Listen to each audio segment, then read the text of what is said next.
From ABC Sports, this is live coverage of the Belterra Casino Indy 300 from Kentucky Speedway, the 9th race of the 2001 Indy Racing League schedule. 22 drivers ready to race 200 laps on this 1.5-mile trioval. And Jackaroo, the field will be led by teammates. And Bob, for the second time in the last 3 races, this man, Scott Sharp, will bring the field down for this IndyCar event. Scott, do you set a race pace? Do you have something preconceived? Well, Jack, pretty much we don't have a lot to lose. We got to go try to win this race, remain in the points battle, just go hammer it. Hope we got to run as far as strong as the car will give me, and that's our plan. And Bob, as you alluded to, this is also the second time this season that teammates are on the front row. Flanking Scott Sharp is Mark Dismore, his teammate, and Vince Welch. The last time that these two started on the front row was in Texas, and Scott Sharp came home victorious. Well, Jack, another one of the top stories this weekend has been the performance of the Infinity-powered machines. Eddie Cheever will start on the inside of row 2 today. And Eddie, the Infinity seems to have run strongest at the 1.5-mile tracks. Do you feel like you have an advantage at any position today? When we developed and designed this engine, we kept in mind the fact that many of the racetracks we race on are 1.5-mile ovals and Indianapolis 500. So we did the torque curve accordingly to suit those racetracks. I don't know if we have an advantage, but I would say that we're definitely competitive with this engine. But there's just 2 of us, myself and Buell, and a whole bunch of them. And every time we beat them, it's a lot of fun. Eddie Cheever, he mentioned the other one, and that is Robbie Buell, who will start on the outside of row 2. The Infinity, both positions, 3rd and 4th in the 2nd row today, Bob. Thanks very much, Vince. Hi, everyone. I'm Bob Jenkins, and it's been a very interesting weekend so far. Not so much because of what has happened, but rather what has not happened. There were predictions because of a rough racetrack. We would have lots of spins and crashes. But Larry Rice, so far, none of that. Well, and that's because the IRL changed some of the rules. They put more rear wing in the cars, and the track here has worked very hard. They worked for 7 days, 24 hours a day to apply Rhino patch. It's not really a patch, but it's a coating that gives a consistent grip all the way around the corners. Everybody's happy with that because it was really not the bumps, it was the grips that was a problem. And with more on that, let's go back down to Jackaroo. And Bob, with apologies to Emerald Lagasse, let me see if I can tell you how Rhino patch works. You take a polymer mixture along with this material here, you mix them together, and we can't really tell you what the mixing process in terms of what to what it is, but it comes in, it becomes kind of a soupy mixture. But then you can apply it either with a squeegee, a brush, or in the case here of the Kentucky Motor Speedway, it was sprayed on. When it dries, it becomes very elastic. It creates a very even consistency. That's the case through all the corners here. Jason Priestley, we told you what the track has done to solve the problem. What has the IRL done? Well, Jack, I'm here with Brian Barnhart, Vice President of Operations for the Indy Racing League. Now, Brian, you guys modified the rules package coming into this race. You went from a 6-degree rear wing to a 12-degree. Everybody's running a 1-inch wicker bill. What did the IRL hope to accomplish by making these changes? Well, we had a little bit of an uncertain situation with the work done by the Kentucky Motor Speedway staff on the racetrack, and we just wanted to add about 250 pounds of downforce, a little built-in safety margin, and make for a better show for the fans as well. And I think everybody's responded very well. The racetracks worked very hard at it, and our teams have adapted to the situation well. We're ready to go racing. Well, Vince Welch, the racing promises to be very close and competitive this weekend. But that's not the only thing that's close and competitive in the IRL right now. That's right, Jason. Sam Hornish Jr. has never trailed this season in the championship standings. He has a 40-point lead over Buddy Lazier currently. But Lazier is charging, having won 3 of the last 4 races. There you see the 91 car of Buddy. If Hornish would finish last today and Lazier would win, Buddy could indeed take the points lead. Also, a Lazier victory would make him the first driver with 4 victories in a single IRL season. And the battle for the championship is just one of the stories we'll keep an eye on this afternoon as the Indy Racing League competes at the Kentucky Speedway in the Kentucky Indy 300. Well, a B-1 bomber has made a flyover as we count down to the green flag. The cars are on the track. Let's check the starting lineup for today's race. On the front row, Team Kelly. The 4th time these teammates, Scott Sharp and Mark Dismore, have occupied the front row. Row number 2, 2 Infinity-powered cars, Eddie Cheever Jr. and Robbie Buell. Cheever enjoys rock climbing and surfing in his spare time. He started from the 3rd position 4 times this year. We congratulate Robbie and Becky Buell on the birth of their new daughter, Quinn. In row number 3, it's Greg Ray and Billy Boat coming off his best season finish at Nashville.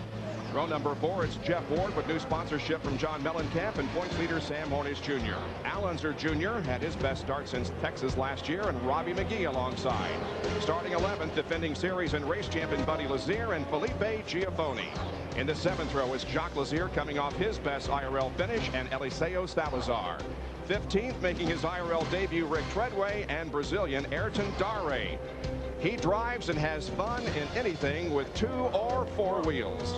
The 9th row consists of Didier Andre and Shige Hattori. Back in row number 10, it's Buzz Calkins and Sarah Fisher, who led her first IRL race here last year. Row number 11, Billy Rowe and Donnie Beechler. Beechler had trouble qualifying and will start at the tail of the field. We'll have radio contact with Robbie Buell as the race progresses this afternoon. Robbie, this is Larry Rice. Is there any special strategy given the conditions of the racetrack today?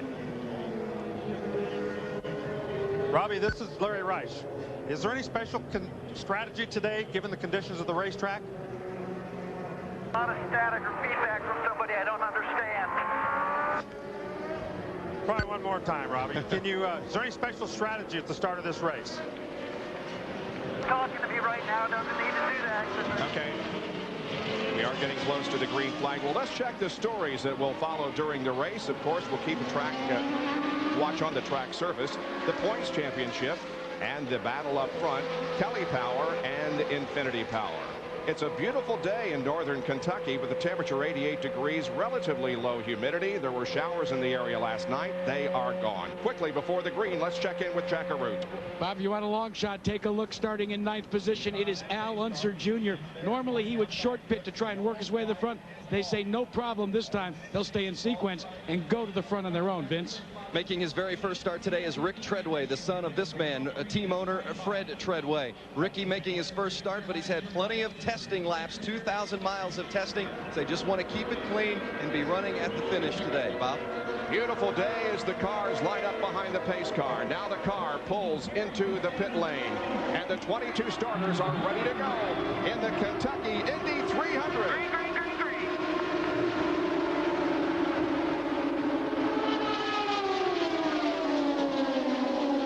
Sharp gets the jump on his teammate Mark Dismore as they head down the backstretch. The driver on the move is in that yellow car. That's Sam Hornish Jr. as he's already picked up a couple of spots. He got a fantastic start on the green. And this Pennzoil Panther team has a habit of not having the greatest car during qualifying, but they find speed in that car between qualifying and race day. Looks like they may have done the same thing this weekend. This is the first race that Scott Sharp has led since he won the Texas race in June. Billy Boat got a great start as well outside of row 3. He's up to 4th spot, got around Eddie Cheever there on that start. Now that's Cheever didn't look like he got a very good start. There were a couple of cars all over the back of him going into turn 1. He might have been in the wrong gear. And Jeff Ward just passed Hornish. Now Ward will be in a totally different looking car today. He does have that sponsorship from John Mellencamp. The car is red and blue and a little bit of white.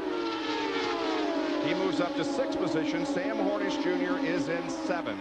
Up front, it is Scott Sharp. And again, the way you can tell these Kelly cars apart, Scott Sharp has the yellow rear wing. Mark Dismore has the black rear wing. And here's Hornish at the start of the race. And look at this. Man, oh man. I tell you what, that kid is better catching a car like that. These cars don't give you much warning. When it does that, that's a big, big movement inside that race car. And he caught that car. I'm telling you, there's probably 70% of the guys that would not have caught that car. I asked Sam Hornish one time why he could attribute that characteristic you talked about, Larry. He said he thought it was probably from years and years and years of running go-karts. He said go-karts, you may be awfully low to the ground, not going very fast, but he said it's an awfully similar feel to what he gets in one of these IRL cars. As I recall, that isn't the first time that we've seen Sam in a bit of a bobble at the beginning of a race. Right, he's done that a couple of different times.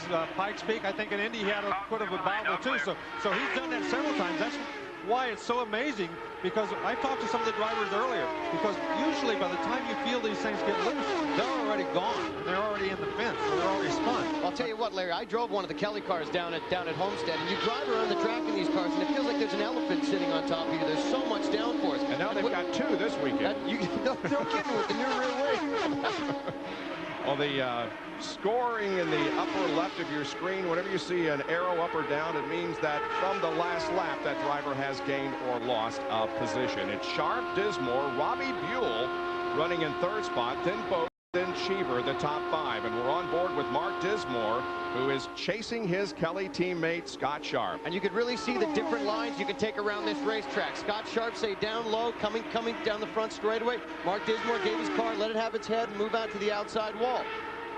Not unexpectedly, Donnie Beechler has made the biggest jump. He did not qualify because of a mechanical problem, but started at the rear of the field and has gained 6 spots. On the other hand, Lazier Jr., who started 9th, has lost 6 positions, and Greg Ray has fallen from 5th to 10th in the first 7 laps. That's a bit unusual because usually Unser races a lot better than he qualifies. So, you know, you might watch that because he might pick that thing back up here a little bit. Robbie Buell is hanging right in there in 3rd position behind Mark Dismore as we look back to Buell. Greg Ray has already reported radio problems, and he's told them that he's going to have to tell them in their pit stops hand signals as to what he wants done with the race car because they can't hear him. The old-fashioned way, huh? Yeah, the old-fashioned way. You know, I was talking to Robbie Buell this weekend, and he's had a really fast car in the last 4 events. Actually, ever since the Indianapolis 500, where he was really quick. He was telling me this weekend it's been kind of frustrating for them, but they're looking for their luck to turn around. Now, as we're on board with Mark Dismore here, you can actually see where this rhino patch was put down. Watch as he approaches turn number 3. Right there is where it begins, and you'll notice they put it 3 lanes wide, so there'll be lots of room. It ends right there. Yes, and it has made a big difference. Mark Dismore told me this morning that when he got here, the race car was all apart. He says, I don't know when my luck is going to change. We had a water leak, so they had to take everything apart. And still, 2 hours before the race, it wasn't back together. Hopefully, they got everything fixed and right. So far, everything looks great. Larry, what they ended up doing is changing out the water pump, and they felt that that was the culprit and where the leak was coming from. Make no mistake, the track is relatively rough. You will notice on our onboard cameras that the steering wheel bounces around a bit in the driver's hand, but it is much better than it was, and that grip really helps things. And Dismore is trying everything he can to catch Sharp, but he tried a little too hard there. Right, he got a little too close. Looking inside, inside, still there, inside. And that's how competitive these cars are. You make one little mistake, and the guy who's behind you can jump right up inside you, Larry, right? Well, he didn't make a mistake, but he got so close that it took the air off the front wings. When he did that, the front end pushed on him, and he had to lift just a little bit. And that little bit gave Robbie Buell a chance to try to get under him. But he did a great job running the outside rear. Buell gave it a shot, but was not able to take over that position. And now we see Billy Vogt closing in on Buell as the front 4 are running very close together on the racetrack. On board with Sam Hornish, who's still back in the 7th spot. Yeah, I talked to these guys earlier today. They just want to finish races and finish ahead of Buddy Lazier. That's their goal for the rest of the year, because if they do that, they're going to win the championship, and that's got to be on their minds at this late in the season. It is the time to start thinking about that Northern Light Cup and the $1 million bonus as Hornish now moves to the inside of Jacques Lazier, who fell 2 positions at the start of the race, but now has come back to run in 7th position. But Sam Hornish is trying to get around him. There is Scott Sharp, who has about a 0.6 of a second lead on his teammate Mark Dismore. Robbie Buell is 3rd, followed by Billy Vogt, Eddie Cheever Jr. and Jeff Ward. 14 of the 200 laps have been completed here at Kentucky Speedway.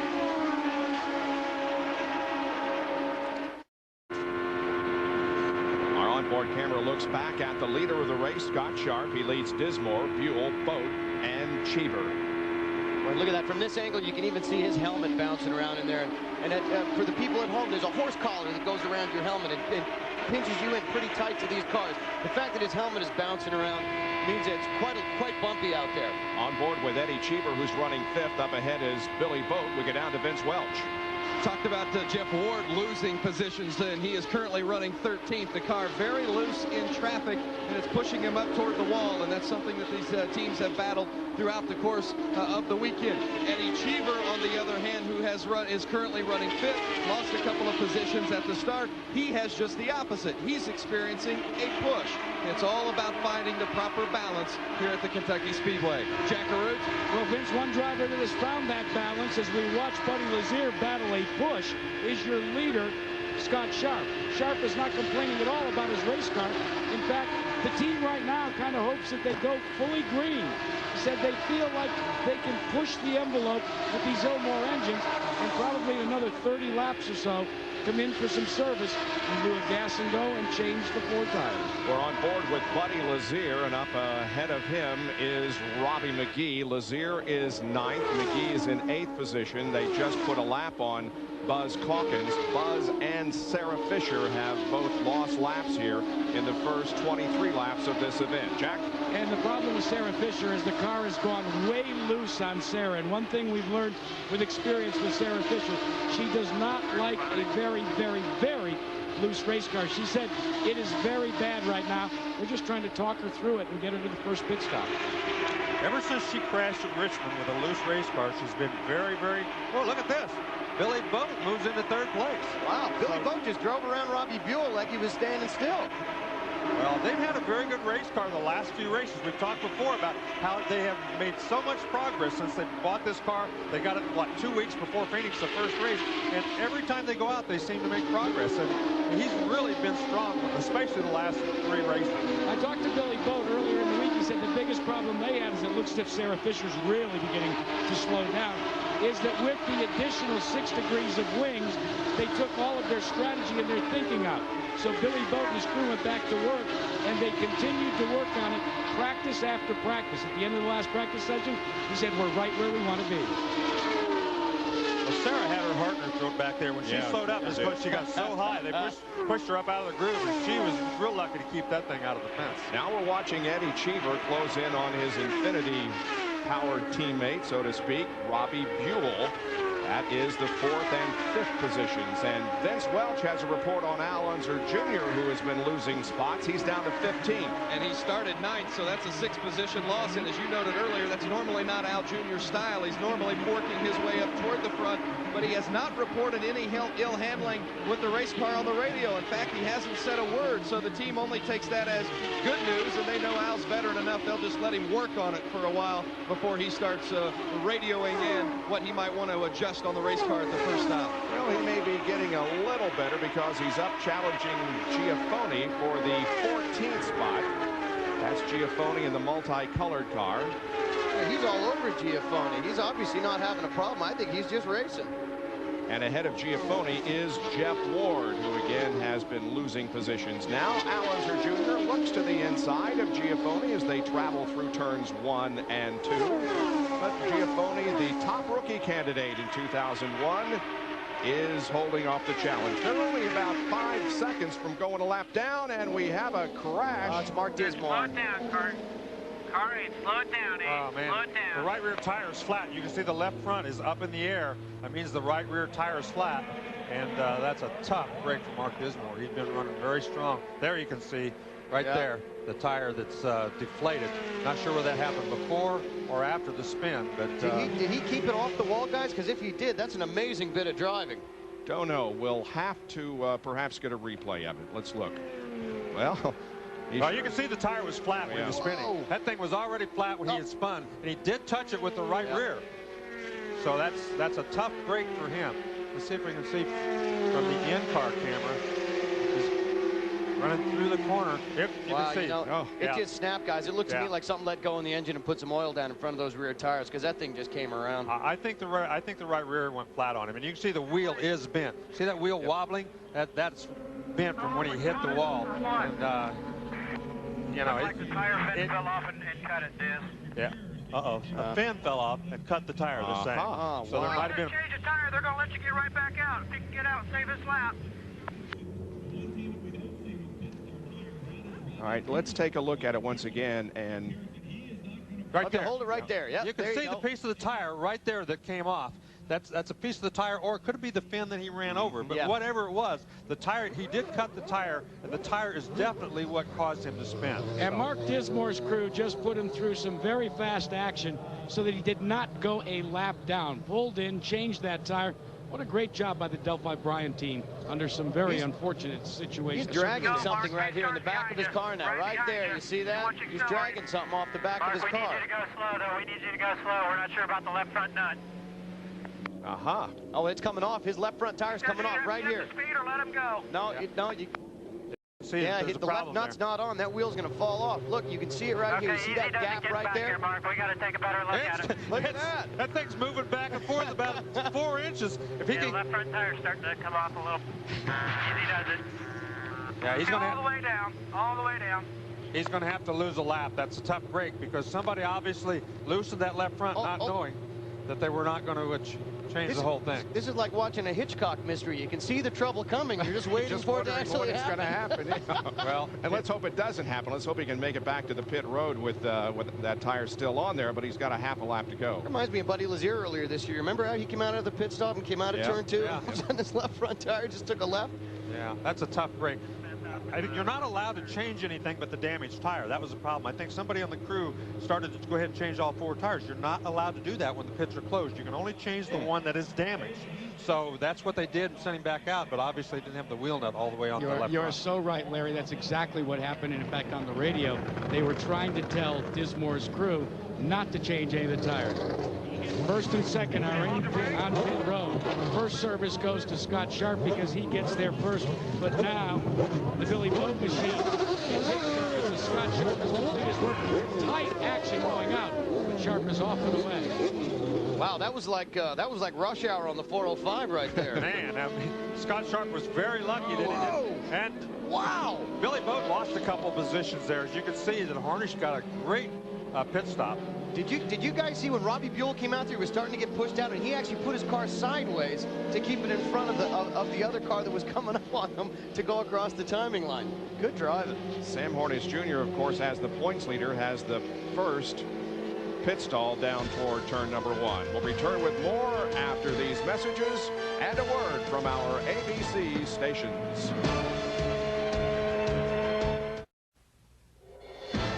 You're watching the Indy Racing League on ABC Sports. Less than a lap has been run under green, and up front it remains Scott Sharp, but now his challenge comes from Sam Hornish Jr. He had a good pit stop, and again, because he's pitted at pit out, he got into the 2nd position, and now is right behind Sharp with Buell 3rd, then Boat 4th, and Buddy Lazier in the 5th position. Allenzer Jr. has moved up to 9th spot. And Ricky Treadway, who was running 17th before the caution, had a good pit stop. His crew got him out in 5th. But unfortunately, look at Treadway, that red car there being passed on the outside.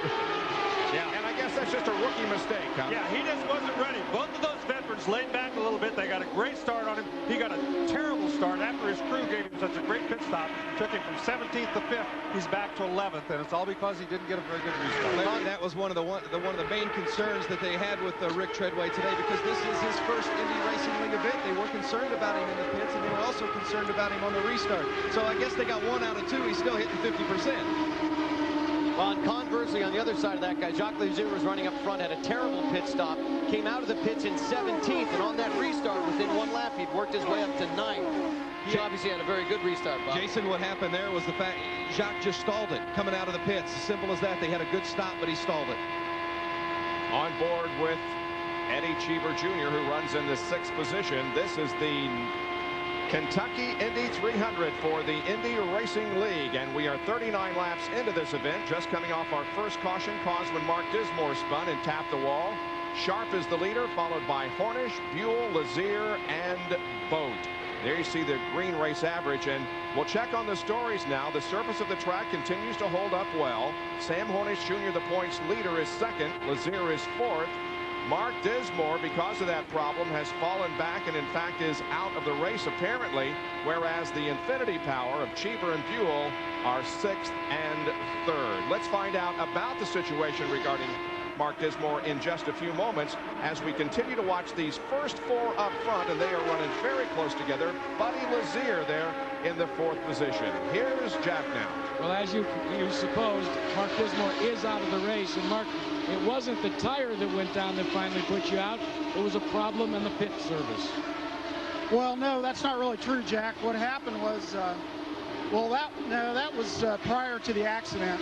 What happened was, I guess the bodywork, the tire ramp in front of the right rear tire broke, come loose. I'm really not sure, but it got back into the right rear tire and cut the tire. And I actually radioed that I had a tire problem before I lost it. I got out of the throttle and lost it in 2, and the wall had been 3 more feet out. I would have saved it, but just a shame. I mean, we had such a dominant car today, and you know, we got 3 left, so we'll go to St. Louis, and we tested really well there. I left there the quickest guy, so maybe I can go back there and be the quickest guy. There's a lot of frustration for this team. Mark Dismore says he's lucky in life. He's not necessarily lucky in racing. This is the Firestone tire that Mark was talking about, and you can see the damage that is caused when you have a situation. Here's the sidewall just ripped apart, and from the looks of things, out of the grooves, as we take a look at the accident, the grooves from the fender piece that cut into the tire. And again, he slides up and has light contact with the wall. It's Mark's 5th DNF this year. In 10 races, he has only 2 top 10 finishes.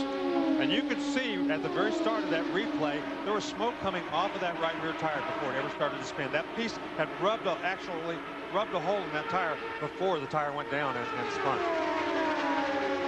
Top 4 continue to run very close together. Again, it's Sharp, Cornish, Buell, and Lazier. You know, guys, Jacques Lazier, he started 13th. He worked his way up to 5th position before that first caution. He came out of that caution because, as Vince told us, he stole the car on the way out, but he has come back up to 7th position since then. He's passed 18 cars in the first 45 laps. He's got the Meyer sponsorship car on that this week, and it's very interesting because remember he finished 3rd at Nashville despite the fact that he crashed over in turn number 2 on the last lap of the race. He wanted a trophy from the team, so the team made him a trophy made out of the junk parts from the race car. Got his trophy. Yeah, that was a tough break for them. They had a great finish, but the jubilation didn't last long when they saw that thing all torn up. Recycle, reuse, replenish, right, Jake? Exactly. Hey, Bob, you heard Scott Sharp say that one of the things that this team felt they had to do, Meyer back in 3rd in the points race, was to just run flat out. One of the reasons for that attitude is the fact that back in 3rd, they need as many points as possible. Let's not forget that you gain 2 points if you lead the most laps in a race. Those are the only bonus points paid now in the IRL. They don't award qualifying points anymore. Now we see Robbie Buell come up to challenge Hornish from the 2nd position, and Buddy Lazier is right in the mix also.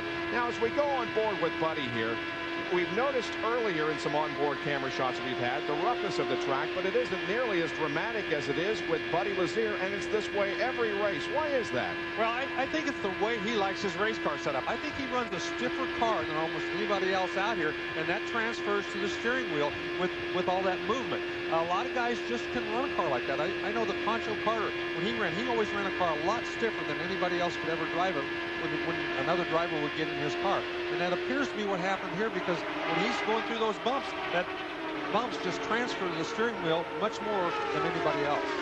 And Bob, one of the things you notice there, Larry, is the way he moves his hand. He's not at the 10 and 2 position. Kind of reminds me, Bob Jenkins, of the way Mark Martin used to drive when he put one hand right up at the 12 o'clock position. Didn't they call that an Arkansas handle? Yeah, you're right, as I recall. Well, ABC is giving you a chance to win a ride in an Indy car and a trip to next year's Indianapolis 500. We'll be revealing the Indy All-Access Sweepstakes driver of the day later in the race, so stay tuned. Jake, where does Jack Arute come up with those things? He has an amazing memory, unlike me, who can't remember what happened yesterday. Oh, wow, there was someone got really high coming out of turn 4, guys. Looks like that was Robbie McGee. He obviously got up into the gray and up into the marbles and had himself a little moment. He got it gathered up, though. There is Robbie McGee, who is running now in the 13th position for Cahill Racing. Running Pringle sponsorship on that car as we go to Vince Welch. Eddie Cheever's crew chief Owen Snyder told me before the race today they were happy that the sun was out. The track temperature was up 25 degrees, and they feel as though their team and their driver adjust to the changing conditions better than any other team. But Cheever's had some problems with the handling of the car today. He was experiencing handling problems prior to his first pit stop. They changed the stagger on the tires, and again, he is reporting a lot of push. So far, it hasn't worked out to Team Cheever's liking today. Well, of course, when it gets hotter and the air is less dense, the racetrack gets slicker, and that's one of the things they were actually hoping for. Obviously, they haven't adjusted quite as well as they thought they would. Guys, just an update on Little Al. commented earlier that he was going backward through the field. He fell down as far as 15th, but after the last pit stop, he's been getting faster and faster. He's worked his way up to 8th position. Michael Treadway is making a pit stop, unscheduled, I'm sure, so that's not good. That's going to be a disappointment for him. You know, it's so hard. I'm sure, Larry, you did it a few times in your career, as I did as well. Coming into a new series in your first race, you're always very nervous about it. Look at this battle back here. Whoa, a lot of traffic as they stack up behind Buzz Calkins, and Buell goes to the outside of Hornish now with a battle for second position. But hey, they were 3 wide here at the start-finish line. Well, Buell had actually gotten around Hornish. Now Hornish has gotten back around him, and they both got to run. Hornish tries for the lead as he goes to the high side of the racetrack, trying to get around Scott Sharp, who's led all the way so far, but nope, Scott holds him off. Well, we've seen every time they run the 12-degree rear wing, it gives a bigger hole in the air, so you get a lot better chance to grab. He had the lift right there. I don't know. Maybe he won't get blown away. Man. Whoa! Did you see Buell dive down in there inside Hornish? Buell takes second for Hornish. And now watch Buddy Lazier. Yeah, Buddy Lazier. Buddy got by him too. Buddy just hooked up with Robbie and just went right underneath him. So now it's Sharp, Buell, Lazier, Hornish, Boat, and Cheever, the top 6. Kind of interesting. Buddy Lazier just told his crew that Hornish is driving a little over his head. We better watch out. Okay. We'll see if that's true. They're the top 3. 57 of 200 laps completed here in the Kentucky Indy 300 for the Indy Racing League. Scott Sharp, Robbie Buell, Buddy Lazier, Sam Hornish Jr., and Billy Boat are the top 5. Back with more in just a moment.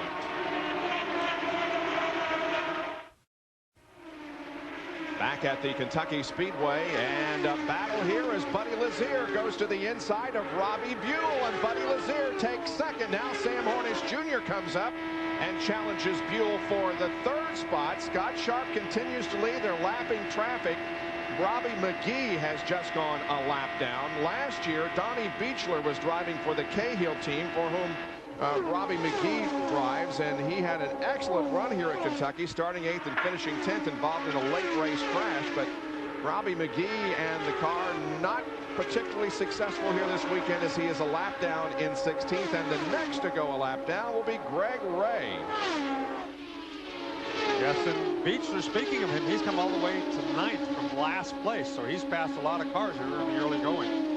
I had a feeling Donnie would work his way up through the field. You know, he had a really unfortunate incident yesterday in qualifying where he broke, one of his cams broke just as he was crossing the start-finish line and taking the green flag for his 2 qualifying laps.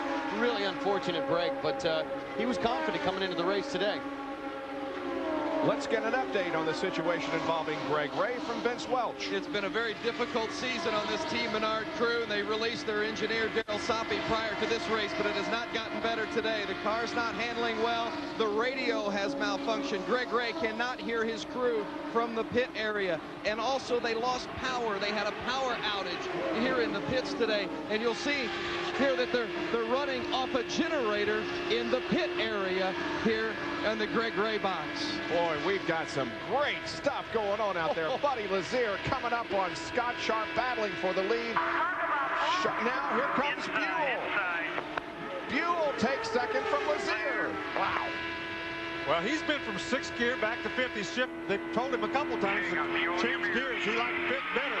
But, boy, he has taken some moves. And now look at Hornish. Hornish has got a run on him, and he's going to take that spot. Well, I'll tell you what happened. You could hear on the radio there, Buddy Lazier saying, talk about blocking. Obviously, something happened there. He like he got his nose chopped. He had to roll out of the throttle, and as soon as that happened, those 2 other cars were able to dive down underneath him until he gets that thing loaded up and back up to speed. Here comes Billy Boat's going to have a shot. And here comes Hornish. Has he got enough room? Yes, he does. They're lapping Billy Rowe. Oh, boy. He was right up in front of Buell. Buell obviously right on the ball. Now Greg Ray does go a lap down. But man, those first 4 cars are really battling each other. You know, it's amazing guys, the way that the leaders bunch up when they get around this lap traffic. I was talking to Scott Sharp this weekend. He said, really, there's only 1.5 lines around this track. That's why they get so bunched up when they come up on that lap traffic. No one wants to get out too wide, get out into the green part of the track where there's no rubber laid down because they don't know what they're getting into. Well, they're sure making it too wide now because these guys have been all over this race, track past each other. They've been 3 wide down that front straightaway.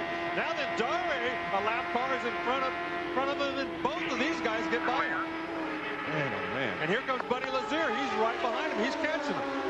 Buddy got back around, Robbie. Yeah, this is unbelievable. Buell is hung up in traffic, slower traffic back there. That Billy Boat has already gotten around him. Now, Lazier's going to try the outside.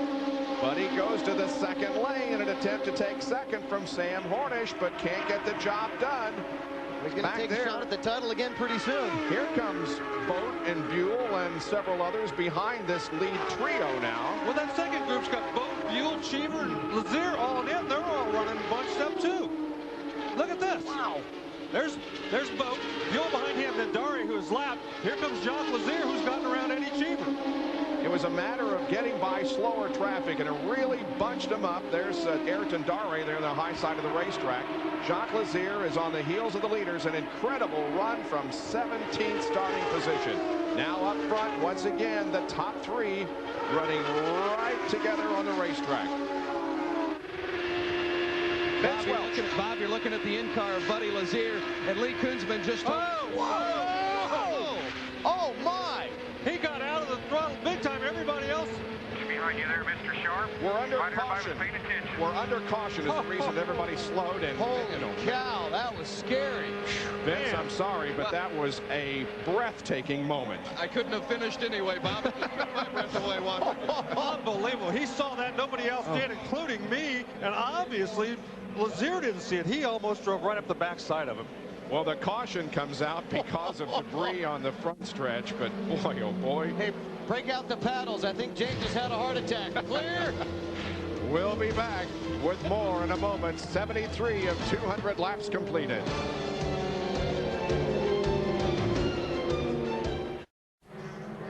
Under yellow for the second time today. This one because of debris on the front stretch. The pits are now open, and we will be seeing those on the lead lap coming in. There are 13 on the lead lap. Pit lane. Sharp and Hornish are the first 2. Hornish pitted down toward pit out, and Scott Sharp right there in the flashing blue pit box. 5, 4, 3, 2, 1. Here we go. It'll be Scott Sharp that goes to work first, as Sam Hornish has got a little further down pit road to go. Hold it, hold it. Times are done. Let's go. Truman reached in there to make sure there was no debris in the radiator. That's the reason he put his arm inside the car. And again, Hornish comes out. I don't know who got out first there, whether it was Hornish or whether it was Lazier, but they were really close at the timing line there. It'll be interesting to see if they let them sit where they are, if they resort them. There's Hornish, who is lined up third behind Lazier and Scott Sharp, and we'll do it in slow motion. Here's the timing line right here, folks, right there. Actually, it's this one right here. I'm sorry. Well, looks like that Hornish. Looks like it was Hornish. Yeah, they'll probably resort them out. And that's the advantage of having that first pit, because you don't have to go very far. You just got to give it a little squirt in order to get that position. When the caution come out, it created a real thrill. This is Scott Sharp, Hornish, and Lazier. Usually Sharp sees it in the middle of the corner. Lazier does not see it, and it's a good thing that Hornish was paying attention, because if he hadn't moved over, Lazier might have collected it. Watch this right here. Oh, man. And that forces Hornish up into the unknown area, and he had a great job saving it. Oh, yeah. Look at Lazier. Oh. Wow. And that's at 210 miles an hour. Here's Vince Welch. Well, as we were trying to report when that was actually happening live, Lazier had made a couple of pass attempts on the outside, but Lee Kunzman, the team manager for Lazier, says the air is so dirty on that outside groove, Buddy hasn't been able to make it. That's going to be one of the keys today. If there's a car out there that can run strong on the outside groove, he's going to be a tough one to beat. But so far, Lazier hasn't figured that out, although he did get a little creative on that last sequence. And Vince, we may have just heard the most understated comments ever made on a radio to a race car driver. After what we just witnessed, Scott Sharp's spotter came on the radio and said, Scott, you just missed a major accident right behind you. There are the positions from pit in to pit out. Both lost a couple of spots, and Robbie Buell gained one.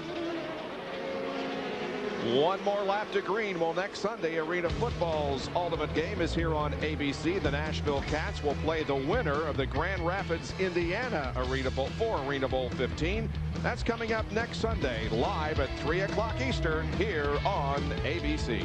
You know, guys, as the race wears on and more rubber gets laid down on this track to help the traction in the corners, you'll see more cars being able to go out to that outside line. We heard Buddy Lazier's crew chief and Buddy saying that it wasn't quite ready to go out there. As the race goes on, that second line will open up, and we'll see more wheel-to-wheel racing. Bob? Get ready. And here we go. Don't forget that Buddy Lazier cracked 2 ribs in an IROC race not long ago. So he's driving out there, and his ribs are very sore. In this condition, this racetrack, the bumps in it don't help any, and it doesn't seem to be bothering him, though, because I'm sure the concentration is taking over more than the pain. Yeah, he's a tough boy, buddy. He got a great run on that restart. Trying to move to the inside of Hornish. Now we'll go outside. Hornish, meanwhile, sets his sights on Sharp to the inside.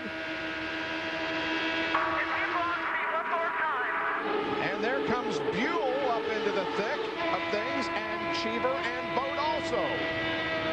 Look at Billy Boat on the outside. He just went around Cheever. We've got the top 6 running right together on the racetrack. And they're talking about blocking. All those drivers are screaming at their spotters and their crew about the guys in front of them blocking. And you'll see Scott Sharp. He takes a really low defensive line, going into one and going. Boat has moved to 4th. Now Lazier tries for 2nd. Underneath Hornish. They move out of the second corner and go down the back stretch. They're still side by side. We'll see if Hornish has the outside groove figured out all the way through the corner. Looks like it's not quite as fast out there. They were told in the driver's meeting, if you're going to run the low line all the way down the straightaway. Don't be moving in and out. And here goes Cheever. Cheever is moving up. He's going to 4th place. He passes Boat and leaves Buell back there in 6th. We've got 1st to 6th position, guys, within 0.8 of a second of each other. Unbelievable. Buell passes Boat for 5th. Let's not forget that the rules changed as far as blocking was concerned after the Texas race. And at Pikes Peak, all the drivers were told there would be no warnings. At any time, if the IRL officials felt that excessive blocking was taking place, they would be black flagged. So there's a lot of blocking chatter going on in the radios right now. Eddie Cheever is flying in that Infinity. Just went around Sam Hornish and moved into 3rd. And this is political. I mean, it's very political. If you think the guy's blocking, the more you scream about it and holler about it, tell the officials about it, the more likely they are to say, yeah, they must be right. They've all screaming about it. Well, blocking or not, this does create some incredibly exciting racing for the fans that are here in the grandstand and for those of you at home. And that's why I just hope they don't do anything that will ruin the type of racing that we see week in and week out when you come to an IRL race. Bob, I think one of the reasons why your worry is not one to be concerned about is the fact that in race control, they have a 4-time Indianapolis 500 winner named Al Unser Sr. Unser may be a little long in the tooth, but he certainly knows what blocking is and what blocking isn't. And he is the first guy that Brian Barnhart goes to whenever there is something questionable. And he's within about 15 feet of us over in the next booth, and he does keep a sharp eye on the racetrack every lap of the event. So it's still Sharp out front, who's led all the way so far. He has managed to keep that car out front despite some incredible challenge. Buddy Lazier, then Cheever, Hornish, Buell, Boat, Salazar, Allenser Jr., Shiggy Attori running 9th, and Jacques Lazier has moved up a couple of positions from the bad pit stop into the top 10. Bob, I don't want to say these guys aren't very good listeners, but Brian Barnhart told me before the drivers' meeting today that his main message was going to be patience, patience, patience. I don't know if he's seeing much patience out there this afternoon, but it sure has been great racing. Well, at least now they've all stopped to take a breath after the last 8 or 10 laps. They've at least settled down a little bit. Let's see who's fast as we clock them at the line. Well, Cheever, the fastest. Buell second quick, and then Hornish. We'll see if anybody else can top those speeds. 212.925. The last lap by Eddie Cheever, and it was the fastest. He's running in the third spot. Boy, that's quick. That Infinity 35A is a great power plant. And has the advantage of the draft. I think guys leading usually are not going to have the best time, just because that draft does help you on a racetrack like this. Especially the 12-degree wing and the 1-inch wicker build they're running today. It punches a big hole in the air. Guys behind you can really get up underneath you. Of course, the downside of that is it does take the air off your front wing, and you lose some of your downforce at the front end of the car. Exactly. Those guys right now, though, they've settled down, just kind of following each other here, just thinking, you know, I really want to get up there and get close again or not. You know, it's going to be interesting to see what happens when they get into lap traffic again, as we've seen all day today. When the leaders catch up to the lap track, they get bunched up, something fierce. Here the fastest laps today. Mark Dismore wasn't in the race very long, but he did manage to turn in, what, 5 of the top 10? Yeah. Wow, that is incredible. You know, he said he had a dominant car when he got out of the car. He won the Lion. Yep. Yeah, he was very fast. You know, we talk about luck a lot, but and I talked to him about this at the drivers' meeting. You know, any kind of luck at all would be appreciated by him. Yeah, I mean, just that's for he sure. doesn't have to have great luck. He just like to have, you know, some kind of luck to freaking finish a race, especially when he's that fast. Well, it's the old saying, isn't it? If it wasn't for bad luck, he wouldn't have any luck at all. Yep. Vince Welch, Eddie Cheever's hanging right in there in third. Well, Cheever radioed in and said that last 5 laps before the yellow, his car finally came in. And they, during that second pit stop, they used the same tire pressure, so that's a good sign. They went back to the sticker tires, added the fuel with just one turn of front wing on both sides. So they really like the car at this point. And if Cheever's in a good car, you know which direction he's going, fellas. We ought to mention, too, Salazar. He's come from 14th up to 7th, so he all of a sudden, after that last pit stop, has picked up some speed and seems to be running up with this first 6, who have really been the dominant 6 so far. As you can see on your scoring board up there in the upper left, we have 13 cars on the lead lap. Didier Andre, Greg Ray, and Ayrton Dare have all fallen a lap down. There are the top 10, though, with almost half the race completed at the Kentucky Speedway, back after these messages from our ABC stations. Well, in this update, we're going to bring you up to date on what's happened in this event so far today. It's the 10th race of the IRL season, and the race summary will show you that on lap number 3, Sam Hornish Jr. had a bit of a moment, a wobble in the car, but he maintained control. The 29th lap was the bad one for Mark Dismore. A cut tire sent him into the wall, not a hard hit. He came in, but watch the left front. It doesn't seat properly, and Mark Dismore is out of competition. On lap number 69, again, Sam Hornish Jr. This was on a restart. Look at him weave inside and outside of traffic as he tries to get the lead from Scott Sharp. A big, thrilling moment on the 73rd lap. The caution had come out, and Buddy Lazier was just not aware of it. There was no incident, but it was very close. We're live now as we watch Scott Sharp, pit crew completing the work and sending him back out there. Here comes Lazier right behind him, but Hornish is going to lead everybody off of pit road this time. Here comes Buell out. That's Sarah Fisher, Billy Boat, and others now exiting pit road. Well, Sam Hornish's crew once again got him out in front of the whole group. Now he's going to lead this race. This is the first time anybody else has led this race. That's correct. So yeah, that Pennzoil Panther team sure knows what they're doing. Well, they did a great job right there, because the Kelly team has been doing a great job, as Lazier's crew has. I mean, they came out almost at exactly the same time. This is, by the way, the Pennzoil Panthers team's 40th IRL race. It's the 10th race that Sam Hornish has been driving for this team. We'll be right back.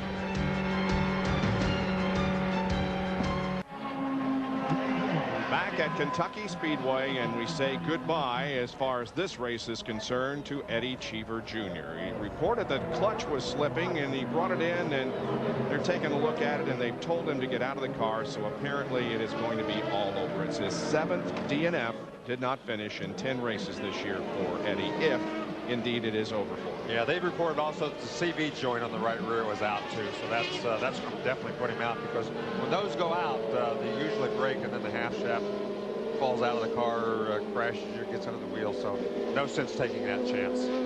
Down to Vince Welch. Very disappointed Eddie Cheever, who had just recently radioed in that the car had finally come around, but a mechanical problem sends Eddie out. What indeed was the problem finally, Eddie?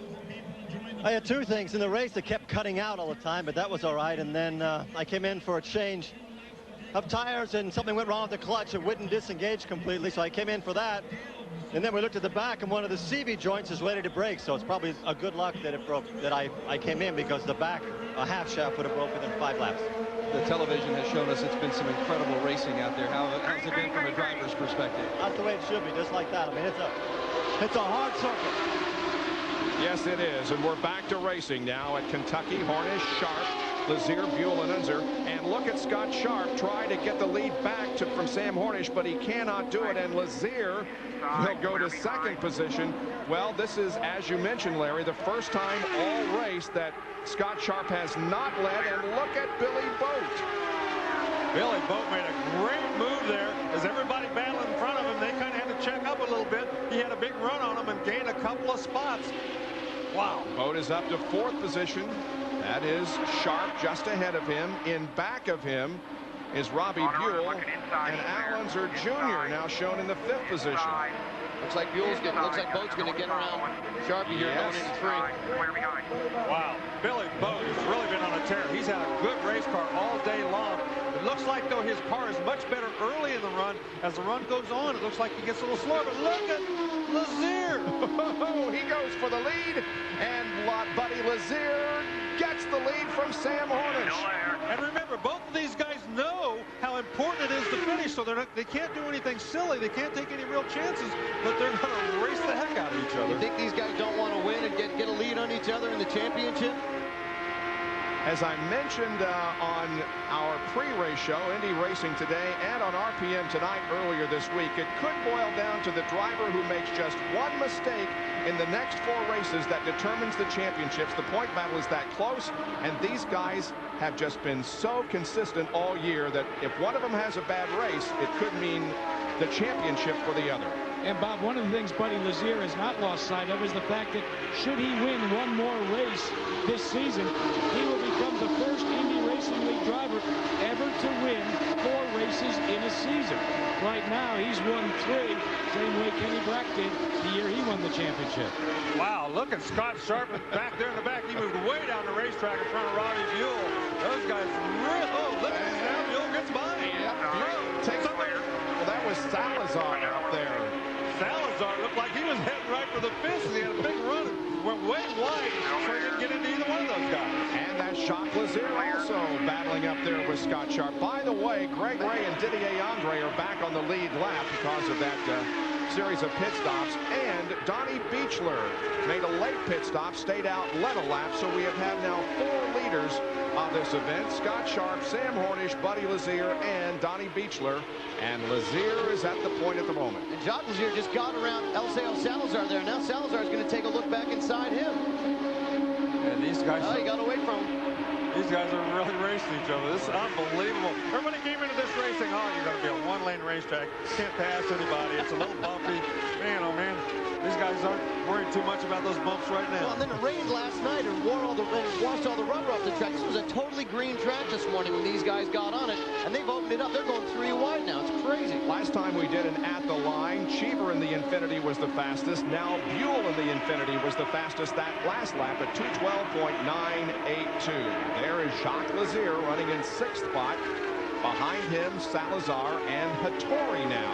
Shiggy Hattori is 8th. Once again in the top 10, Mr. Consistency. That's right. And Scott Sharp, who dominated this race, is now back in 5th, and it just looks like, one of the guys running back there. I mean, it's just unbelievable how equal all these cars in the top 8 or 9 are. Buddy Lazier did not lead at all in the first 5 races this year, but he has led in each of the last 5 races for a total of 358 laps. And he has, as you can see, officially a half-second lead on Hornish. But now look at Billy Boat. Billy's feeling racy all of a sudden again. Well, he certainly is. And he's been racy up, like we said, the last 4 or 5 races. But look at Robbie Buell now. He's coming up on him on the outside. love that phrase, he's feeling racing. If you say that in the wrong part of town, you may get some unwanted attention, Jake.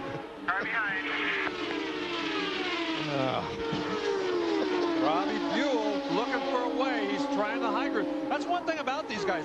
Cornish and Buell, all these guys have tried that high road. Nobody thought anybody was going to move out there, but almost all of them have tried it at one time or another here today. This track has really opened up, and obviously the rule modification that the IRL made with the bigger wing and giving these guys more downforce is affecting that. But Larry, as you pointed out early in the race, let's give credit to the people here at Kentucky Speedway who worked very, very hard, several days, 24 hours a day, to get this Rhino patch down 3 lanes so that they could race the way they are here this afternoon. And I think if I'm the guy selling Rhino pants, I'm saying yes, yes. It's been good. Well, there is Buell right behind Billy Boat now, 3rd and 4th position.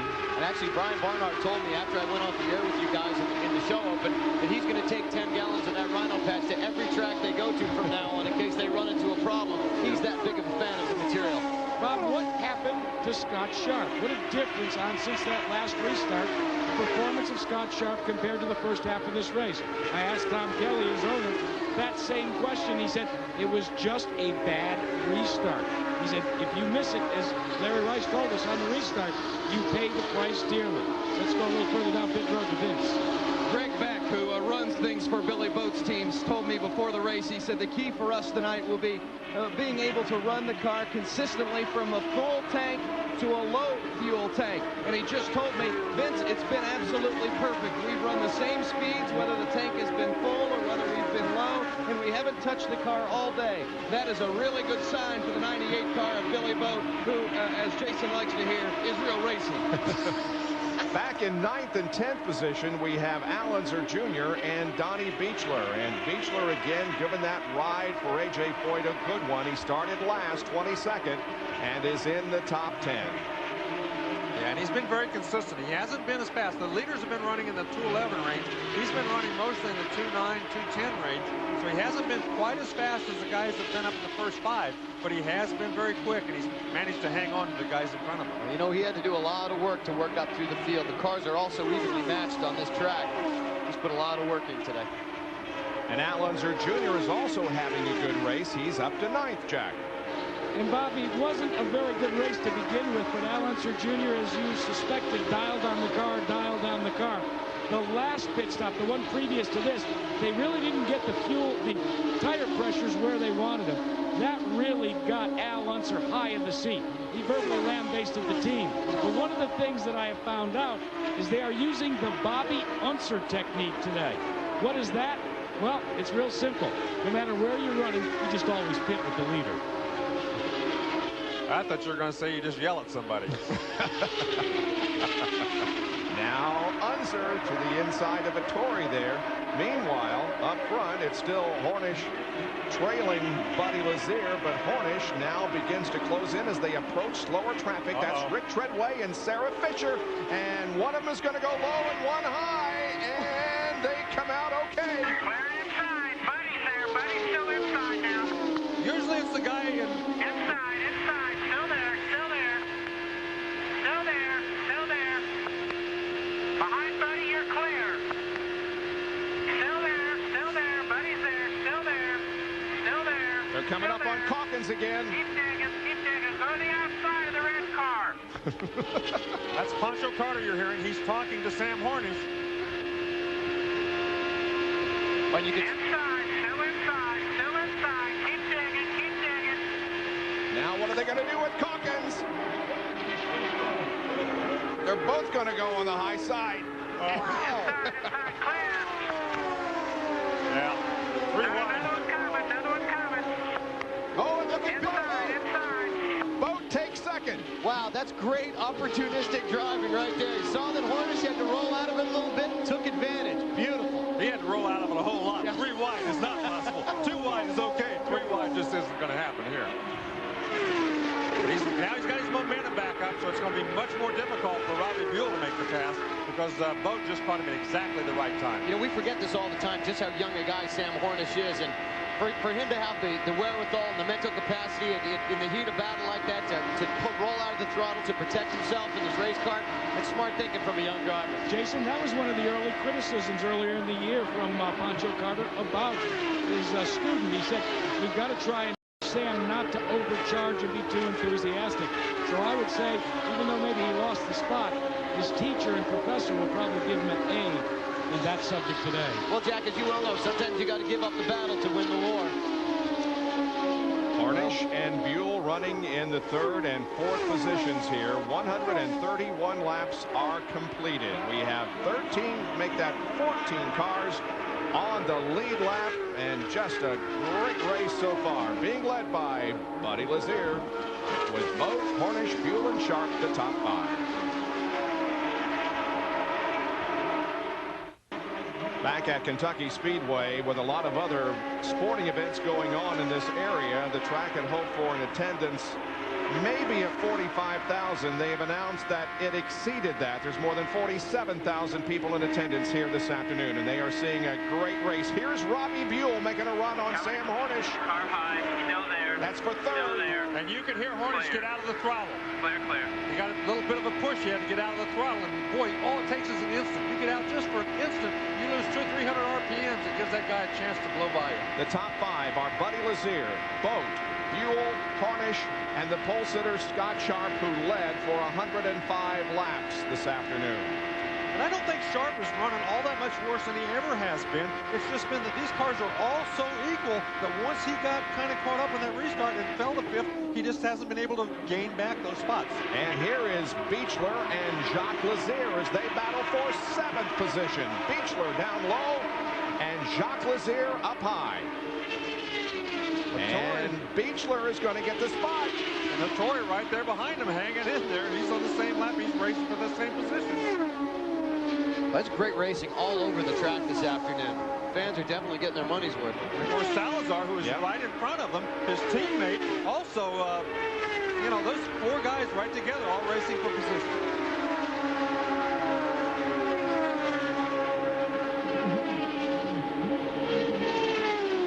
Those of you in the St. Louis area will want to get your tickets. Sunday, August the 26th is the next Indy Racing League event. That's at Gateway International Speedway in St. Louis. It's the first visit there by the Indy Racing League.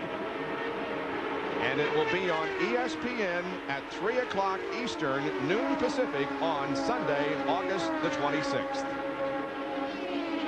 Just want to take a second to say congratulations to Danny Lasowski. He won the Knoxville Nationals last night, the biggest sprint car race in America, and did a great job beating Mark Kensner and Joey Saldana. And the USAC Midgets raced here, won on Thursday night.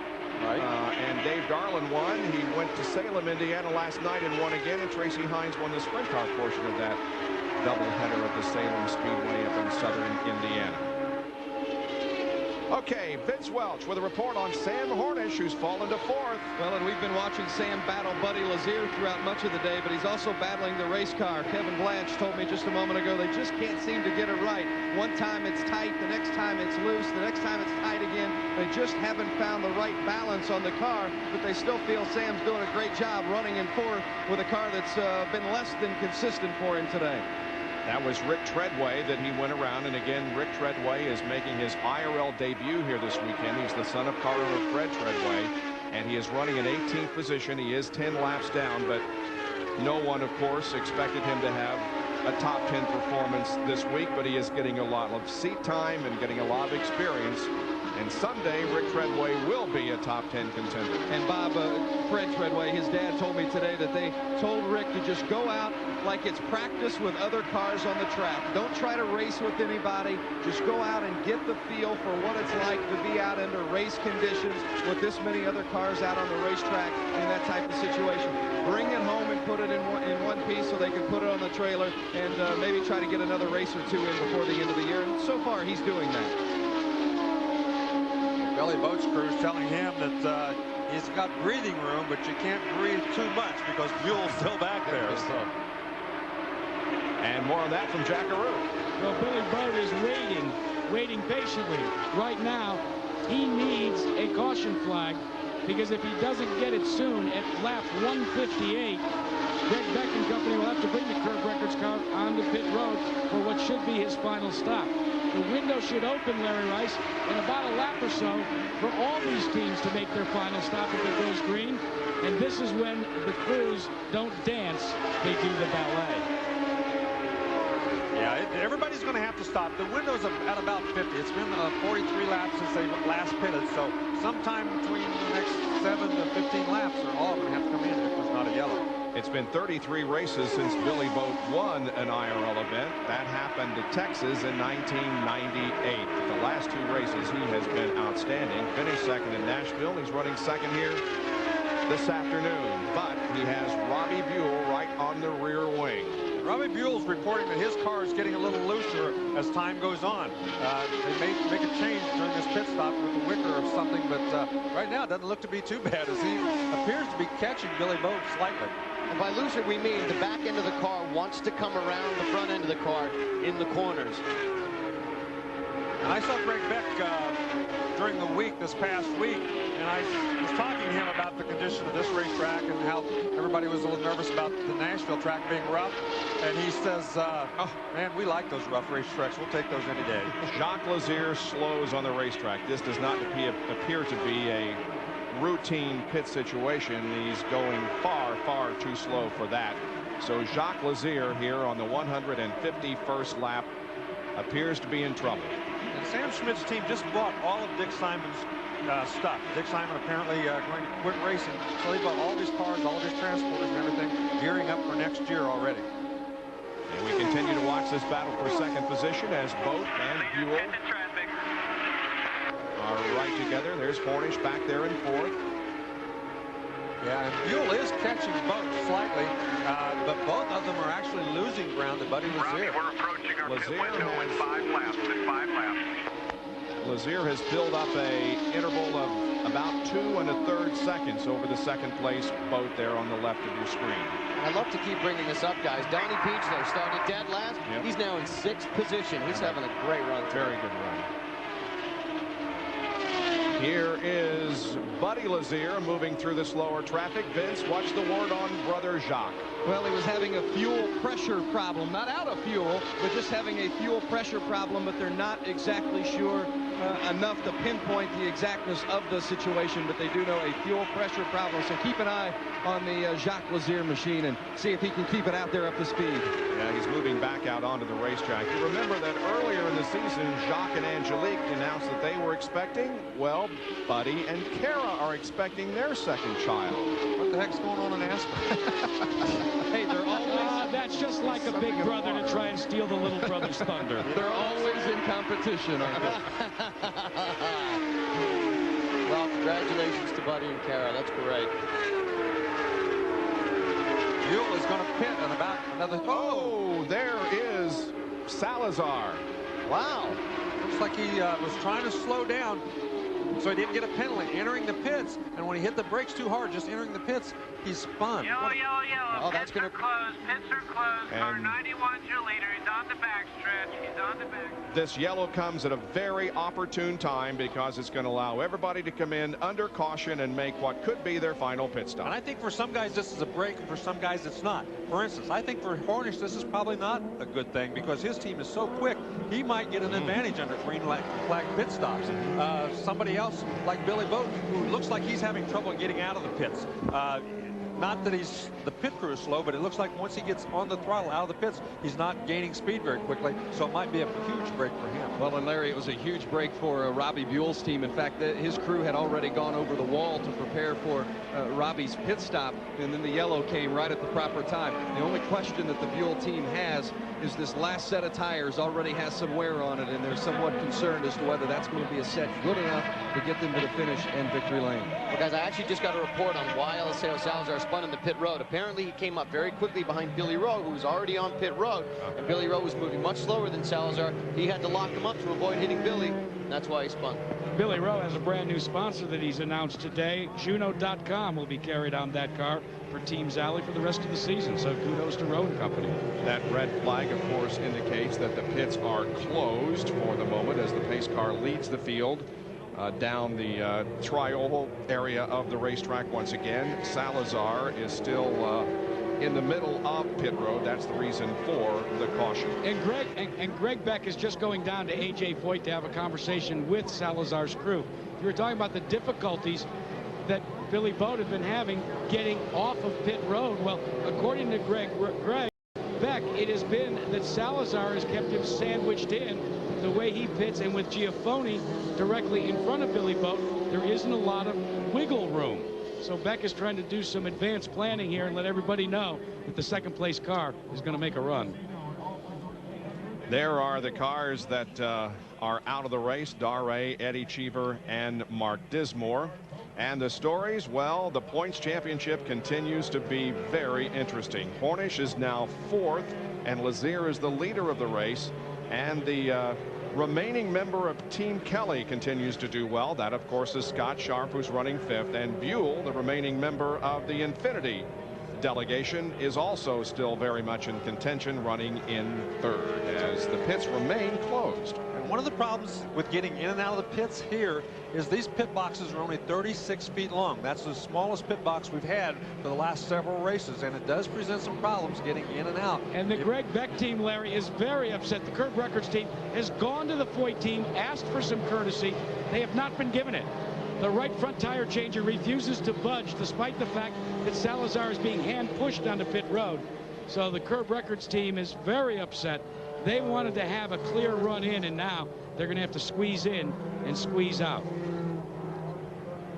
Well, this is going to be interesting to see when they do open the pits, because this could win or lose the race for you. First guy in, first guy, or not first guy in, but first guy out is going to have a huge advantage, because, and we've seen that Sam Hornish and that Pennzoil Panther crew have got some great pit stops the last 2 times in.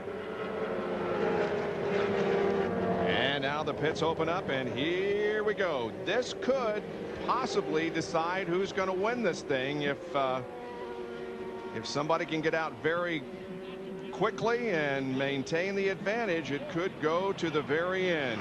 Boy, they're getting stacked up there at the top of the screen, and now Buddy Lazier hits his pit box. Salazar just left, so that gives Billy Boat a better shot at his pits, as we see right there in the red. Boy, and this is what crews live for. They absolutely live for the opportunity to give their driver a better position going out of the pits than they had coming in. These guys are going to be fired up. 13.8 seconds. Pit stop. Whoa. And it's going to be Lazier who leads him out of the pits. And Sharpie got out second. How about that? Well, it's a great job by both of those guys. We talked about the Pennzoil Panther crew, but look at the other guys that did a terrific job right there. All of them got a good job. Down to Vince. Well, we've got a problem in the Robbie Buell pit. When Buell pulled out, the fuel tank went with him. Oh. The fuel nozzle connection just completely unraveled. And you can see he broke it right there. Whoop, that one went way too quick. But right here, here's the fueling man right here. Watch what happens when Buell pulls out. They didn't have it disconnected. He pulled the fuel tank and everything. We saw Lloyd Ruby do this many years ago. He's got a piece of it still stuck in his car. Look, right there, the piece is still stuck on the car. He's going to have to come in and take that out. But look at the fuel. Very dangerous situation, as it was going all over the pit area. And Larry, even more dangerous is the fact that the fuel tank itself tumbled over the top. And there you see them now, and the Kelly team is down there giving some assistance in getting the fuel tank back on its legs. So a very, very serious situation, thankfully averted, and it's not going to bode well for Robbie Buell likely in the finish of this race perhaps, but certainly that could have been a lot more serious situation than it turned out to be. You can see how that hose unraveled. That's all pieces of the hose that just unraveled there as he went out, and finally it broke in two. But that spiral hose just completely came apart as he took off before they had disengaged that fuel nozzle from the car. And you really can't, and you can't blame Robbie Buell for that, Larry, because as we watched the replay, it was the right front tire changer that was waving him away. You just do what you're told on pit road.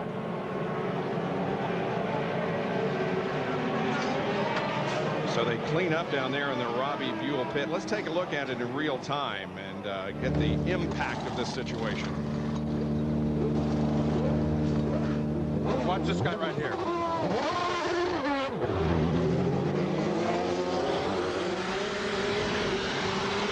Jack is exactly right. Yep. He motioned him out before. He was watching the tire changers because usually you disengage the fuel. You get the fuel in quicker than the tires are changed. In this case, it didn't happen.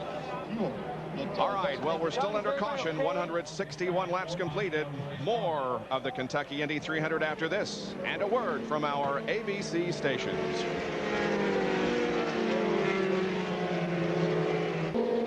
In the pit stops, Buddy Lazier stayed in the lead. Scott Sharp gained 3 spots. Billy Boat lost 1. Al Unser Jr. from 9th to 4th, and Sam Hornish Jr. lost a position. So it's now Lazier, Sharp, Boat, Unser, Hornish, Buell, Giafoni, Beechler, Hattori, and Ward. Those are the top 10, and those cars are on the lead lap. This is going to be a very, very critical restart. The guy who gets a good start here. 36 laps remaining. This is basically a sprint to the finish, guys. And all 3 of those front guys got terrific starts. Yes, Nobody made a mistake. That's going to be a very key moment that they didn't make that mistake. And I thought Scott Sharp might have gotten a better one than Lazier, but that is not the case. Buddy hangs on to the lead. Now Sharp has his rear view mirrors full of a Billy Boat. Usually Billy Boat is very fast right after his start. We'll see if that's the case this time. More on the Robbie Buell story from Vince Welch. John O'Gara, you were on the right front there. Tell us what happened. Did you send him out a little too soon, or could you just not get the fuel unplugged? Just a little too antsy, trying to gain some track position for him, and he's got a car that can win this thing. It's just a shame. Hopefully we still finish decent. We've seen the fuel hose just completely unravel. What do you have to do to be able to repair it? We'll have to get a spare out. We should be okay. Nobody got hurt, so it's just a stupid mistake on my part. Fortunately, no more stops going to be necessary for this team. At least it hopes not. And a great 3-car battle here. Al Unser Jr., Sam Hornish, and Buell trying to decide who runs 4th, 5th, and 6th. Whoa, Buell to the inside takes the spot from Hornish. That's what you call poking her down in there, boys. He just didn't lift. Very 3's using a lot of track spots. That's Donnie Beechler now coming up on Hornish as Beechler runs 7th. Well, Hornish had to get out of the throttle a little bit. It's going to take him a little while to gain that momentum back. But meanwhile, they've kind of separated themselves. Buell seems to be very fast. That little incident in the pits did not bother him one bit. Things like that tend to fire you up when you're in the car. You get a little upset at things, and you start driving real hard. Hornish came really high, close to the wall, coming out of turn 4, guys. Well, and Al Unser Jr. has been very impressive, Vince Welch, in this race. He's gotten it back up to 4th place, but his car doesn't handle very well on the restarts. But once his tire temperatures get up, the car handles a lot better. So don't look for Al Jr. to do well immediately after the yellows. But once they get into the run, about 10 laps or so, then the car handles much better, and he should be maybe making a closer run to the front. Robbie Buell is on the move. Yes, he has just gotten into 4th place, and he is all over the back of Billy Boat. He looks to be the fastest car on the racetrack. Well, he is by almost 2 miles an hour on that last lap. He's had a great car all day long. He really does have a car that's capable of winning this race. And I think, Jason, you're right. I think he's probably just fired up. You know, he knows he just averted a disaster, and he knows he's got a fast race car. Right now, with Buddy Lazier leading and Sam Hornish running back here in 6th position as Buell goes inside of Boat. And he gets that position. That's a move, buddy. Come on. Robbie Buell now is in 3rd position. We'll see who's the fastest car on the race point. The point championship is at 18 right now, with Hornish leading over Buddy Lazier. And now Al Unser Jr. and Billy Boat get into it for 4th. And there goes Junior. Yeah, all of a sudden he's going to come to life. Maybe those tires are getting warmed up to his liking, and Billy Boat, he might, sometimes you put on a set of tires you think is your best set of tires, and it just doesn't work out that way. That might be the case here. Not that the tires are bad, but the stagger, if it can be off just 1/10 of an inch, and make a huge difference in the handling of the car. Look at Sam go hard on the outside of the racetrack and past Boat. Now he comes up on Al Unser Jr. By the way, Eliseo Salazar, who created that caution a few laps ago, is back in the race. He's 4 laps down in 15th. And finish. Now goes to the outside of Lazier Jr. here in the tri-oval. Inside, still there. Still inside, still there. Getting close, still there. You're clear. We've seen him come off a bad last stops twice to win the race. He did that in Phoenix. Remember when he had to stall the car, came back to win. Well, we're down to 25 laps to go in this Kentucky Indy 300. Buddy Lazier, the 0.4 of a second lead on Scott Sharp, followed by Buell, and then this battle for 4th, 5th, and 6th involving Hornish, Lazier Jr., and Billy Vogt, who has dropped back from the group a little bit. Guys, they're not quite sure why Billy's dropped back. He hasn't radioed in, and nothing on the telemetry shows that they're having any problems. So I think the crew is just as interested as we are as to maybe why Billy's lost a couple of positions. Well, Vince, maybe one of the things that struck Billy Vogt is the same thing that previously struck Scott Sharp. I talked to Jeff Britton. He said the last set of Firestones just didn't match up properly, as Larry Rice told us. Sometimes you don't get the right set. I asked him, what about this set? He said, they're great. We're going after the lead.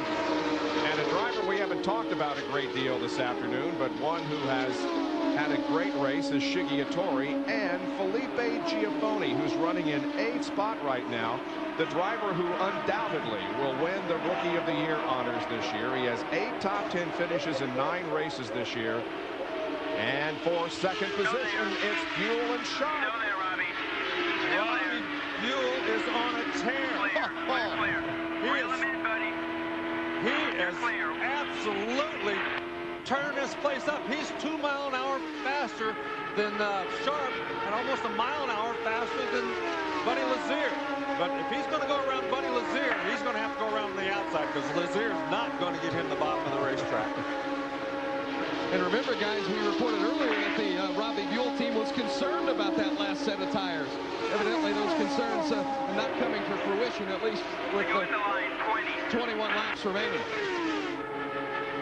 You know what I said about not giving him the top? Watch Lazier. He's going to stay right on the bottom. Look at that. He doesn't go anywhere near that wall coming off. So if Buell wants to go to the inside of him, he's going to have a very difficult time doing it. Well, Buell is 1.1 miles an hour a lap faster on that last lap. If he gets around Buddy, he could just check out from everybody. He is closing in quickly. Here we see Buell coming within about 3 car lengths and closing in quickly. He's got a good run on Lazier, but again, he's going to have to go around the outside and can't. He's been testing the outside. He's been running in that second lane the last 2 laps because he wants to know if he can run up there and run fast enough to get around. He knows Lazier's not going to give him anything. See there? Again, he's up there. He doesn't have to be. He's 3 car lengths back. He just wants to know if he can run faster up there. And he is. Robbie Buell's last win came at Orlando a year ago in February of 2000. He's stalking Buddy Lazier as they come down to complete the 182nd lap. 18 to go. And again, we see Buell try the high side of Buddy. Well, the team's all clear behind, all clear. The team's telling him just keep working on him. Well, if you don't think he's trying to do that, you're not watching very close because he is really all over it. He's doing what he's going to have to do. He's trying that outside line. He's trying to make it work. But what will happen is sometimes you go out there enough, you kind of fake the guy, and all of a sudden you dart in under him. He might pull that off, too. Vince? Well, the situation with Robbie Buell and the fuel, they're not sure how much fuel actually got into the car because so much spilled, as you see Buell trying to challenge Buddy Lazier. So they're not 100% sure that Buell has enough fuel to get to the finish, but they're not going to stop. You can be sure of that. Bobby Buell is trying to get G-Force its first IRL win since the Indianapolis 500 in the year 2000. 15 races and 15 months ago. Buell now may have Buddy Lazier as they head for the end of the backstretch. They're side by side all the way through turns 3 and 4. It's not going to be that easy. Buddy Lazier, we've seen him do this lap after lap. He doesn't give up. He doesn't lift off the throttle. Still there. Carlo. Still there. No. Still there. Still there, Robbie. Still there. Wow, unbelievable. The fans are standing, cheering, and loving the action here in Kentucky. What about us? We're standing too. What the heck? Look at this. We've seen Lazier do this. He protects the bottom of the racetrack when he's not quite as fast. He makes the guy go around the outside. Robbie Buell is definitely faster, and he gets a good run on him, but he just can't quite get the momentum all the way through the corner to pull off the pass. 0 on fuel, Robbie. 0. Sorry, 0. That's not a good sign. 0 on fuel. They're probably telling him to switch the mixture, but he's going to have to lean it out. They're afraid he's not going to make it to the end. Meanwhile, Scott Sharp is just sitting back there in third position, watching and waiting for something to happen. And he's in the catbird seat. He could, when these guys are battling each other, sneak down under him. We saw Greg Ray do that a few races ago, where he went by both guys on the inside. And guess what? They're coming up on Buzz Calkins again. And as I recall, Buzz, because he's not up to race speed, has created several situations in which we've seen some good wheel-to-wheel battling among those who are faster. And now Buell may get to the inside of Lazier. Well, you talked about how Buddy wasn't going to give it up. Lazier does give up the inside, and Buell takes the lead. I think Buddy was looking at that lap traffic thinking, I'm going to have to go around him on the outside. And when he did, he gave that opening up just for one corner, and that's all it took. And that's the first race that Buddy or Robbie Buell has led all year. The last time he led was in Texas, the last race of last year. We stalked him, he ran the outside, he ran the outside, he ran the outside. And the minute Buddy Lazier opened that bottom of the racetrack up, he just took advantage of it, shot down there, and run right on past him. But look, he's still running in that second groove out there. He thinks he might be running faster out there. The car's handling better. But the question is, does Buell have the adequate fuel to take him 9.5 more laps to the checkered flag? Well, you can bet that Buddy Lazier doesn't much care. He's going to try to get him while he's on the racetrack. But right now, that's going to be very difficult to do. Reading the telemetry down here, the team is confident that Buell does indeed have enough fuel to make it to the end, guys. Robbie's 2 wins came at New Hampshire in '97 and Orlando in February of last year, 2000. And that race, he took the lead with 2 laps to go. At New Hampshire, he took the lead with 3 laps to go, and I think he took the lead with 11 laps to go in this one. Well, traffic is going to be very important. If they have to lift just slightly, right there, you went out on front.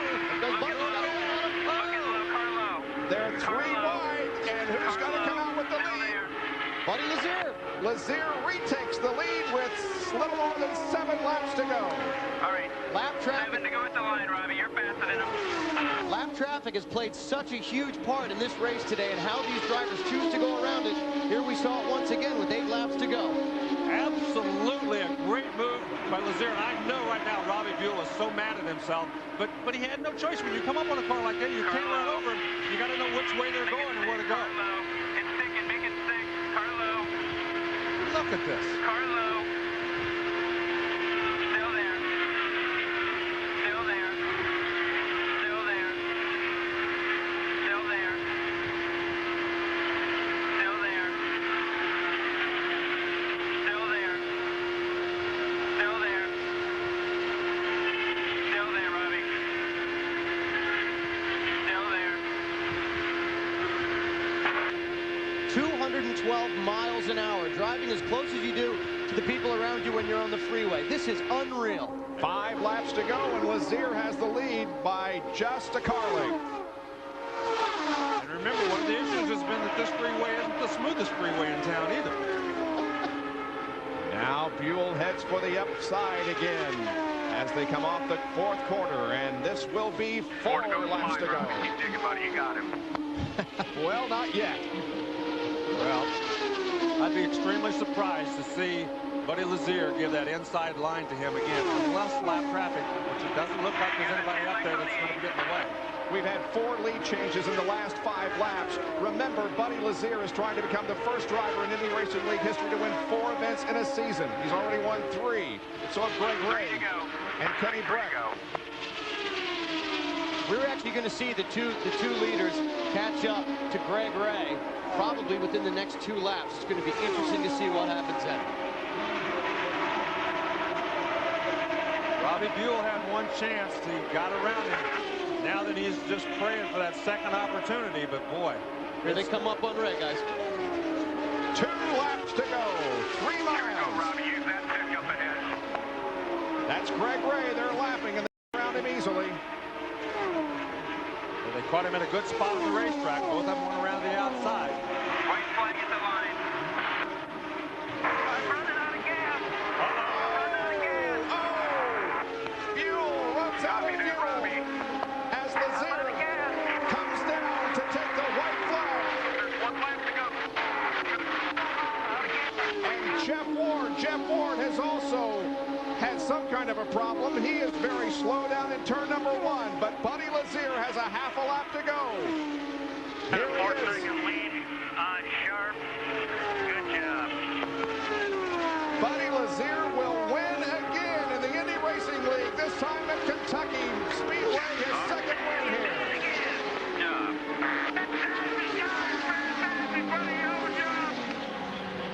That was unbelievable. Buddy Lazier deserved to win this race.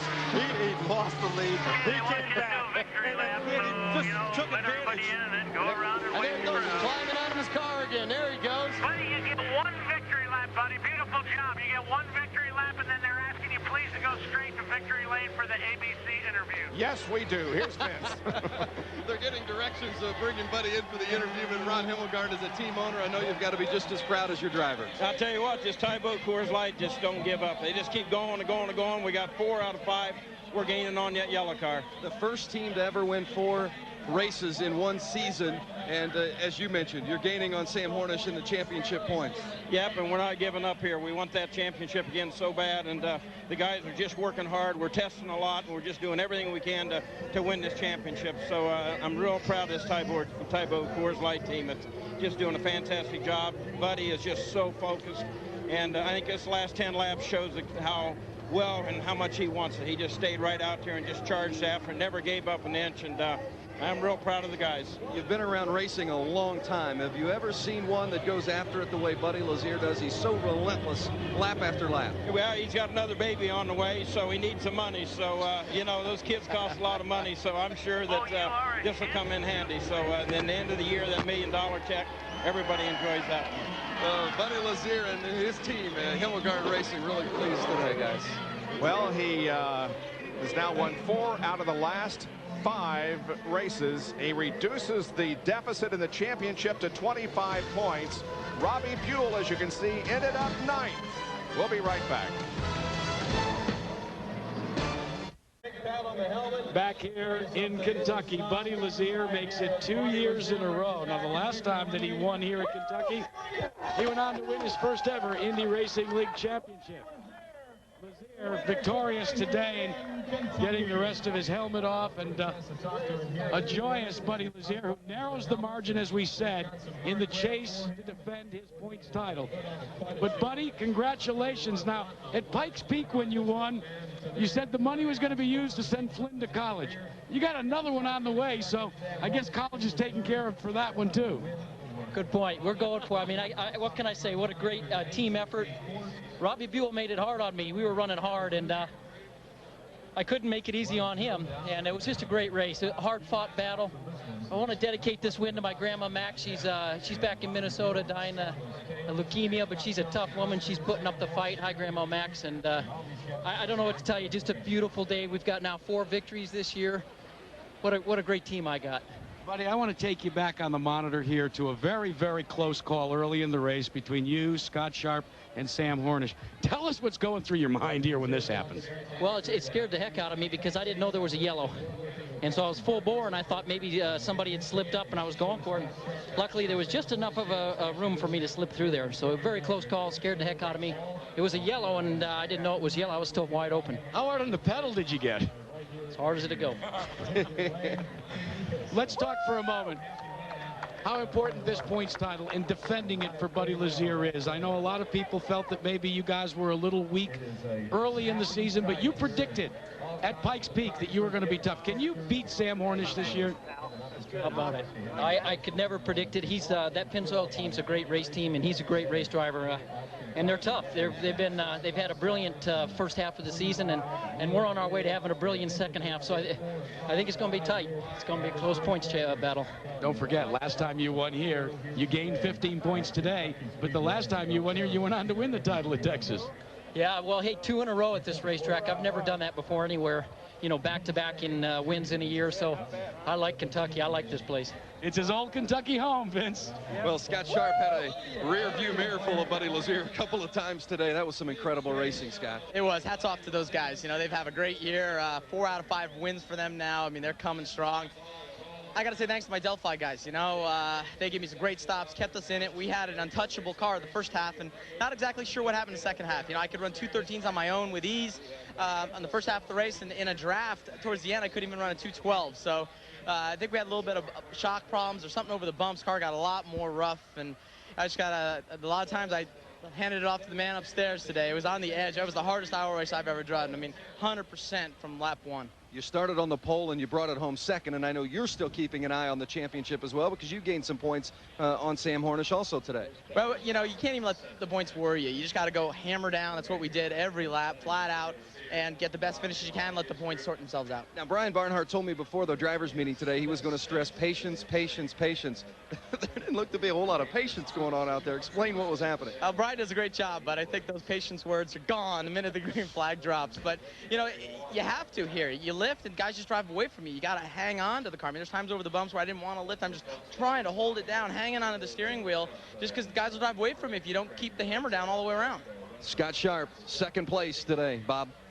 And 88, by the way, points out of the championship. You know, the Indy Racing League never fails to entertain us. That was, again, one of the better races that we've had this year. And it's tough to pinpoint a key moment of the race. Certainly one of them was when he failed to run into the back of Scott Sharp there when the caution came out. But there was another key moment with about 7 laps to go. I think the real key moment was right near the end of the race. When Buell had a faster race car, had gotten around him, he didn't quit digging. He came up every inch of the way trying to make that move back, and he pulled it off because of the lap car. It was a great, great move, and it won him the race. It's his 8th win in his career for Buddy Lazier. And here are the results now. It's Buddy Lazier followed by Scott Sharp, then Hornish, Allenser Jr. with a 4th. Beechler comes back to finish 5th, then Boat, Hattori, Giafoni, Buell, and Ward. And here are the second 10 with Didier Andre finishing in 11th position. Sarah Fisher finishes in 19th spot. And Eddie Cheever Jr. and Mark Dismore complete the rundown. Indy All-Access Sweepstakes Driver of the Day. Hi, I'm Robbie Buell, driver of the Dry and Reinbolt Team Purex IndyCar. I'm the Indy All-Access Sweepstakes Driver of the Day. For your chance to win a ride in an Indy car and a trip to next year's Indianapolis 500, log on to ESPN.com, keyword Indy Pass. Fill out an entry form and include the name of the driver of the day. One entry with the correct answer will be selected at random as this week's winner. And we are with that Indy All-Access Pass Driver of the Day. And, Robbie, you took it as close as you could get it without winning. Yeah, we did. It's frustrating. We've had the whole Dry and Reinbolt Team Purex guys with Infinity Power ever since May. Indy, you know, we had a car to win Indy. I spun trying to go for the lead, but we've always had a competitive car. You can't see it in the black and white results, and today's unfortunately another case of that. And I guess we were putting fuel in. And let's go back and take a look at it. We'll show it to you right here. Yeah, see there he's waving, and they're still hooked up. So, oh yeah. Did you know at that point? No, I probably knew about that point because they said something. So, you know, that's just part of the competitiveness. You know, you can't give up anything on the track, as you see. I mean, the racing side by side, and every little bit in the pits is worth it, and or not worth it, and that's. You know, just by us trying to leave a little bit early when we were still hooked into that fuel, we didn't get all the fuel in. But, you know, I guess there's fuel everywhere. Everybody's okay in the pits from what I've heard. Our fuel man, Bubba, I guess he's doing okay. I haven't heard the official on that, but I mean, he's okay, and it's really frustrating for the whole, this is the time of year we see re-sign your contracts with the Purex and the Aventus guys, and I mean, it was an entertaining race, but we wanted to, we wanted to post some prize money and some points, but we got a good group of guys. We don't change the thing we're doing. We just keep doing what we're doing. It will come. Well, one great thing is you get to go home to your new baby girl. That's right, and be up all night. Vince. Sam Hornish Jr. disappointed as well in the third place finish. A lot of people would be happy with a podium finish and be able to hold on to the championship lead, but you're not.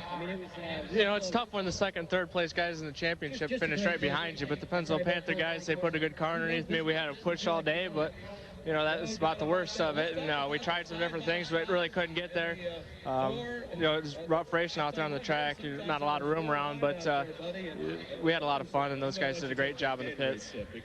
Are you feeling the pressure from Lazier? I mean, he's won 4 of the last 5 races. The points lead is dwindling.